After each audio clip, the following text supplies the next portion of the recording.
In this video, I am going to show you how to use the barcode scanner in MacroFactor. So what you'll need to do first is simply go and download the application if you don't have it downloaded yet. If you do, just go and access the application and make sure to log in into an account if you have an account. And if you don't have an account, you'll need to go and create an account. Of course, the application is paid, but they offer a 7 days free trial, but it's not completely free. You'll have to pay $1. Then you'll be able to use it for 7 days, and if you like it, you can start paying. So now we would like to scan or use the barcode scanner. You can use that example if you click on the food logs. Here, let's say I ate something now at 7 and I ate something that has a barcode and I just want to scan it. I can just go here and click on scan at the top left and I'll be able to scan the barcode.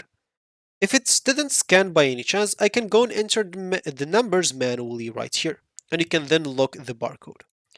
Of course, other than that, if you want to just access it very fast, you can click on the plus button here, and here you will find a barcode option, as you can see here in the yellow on the right.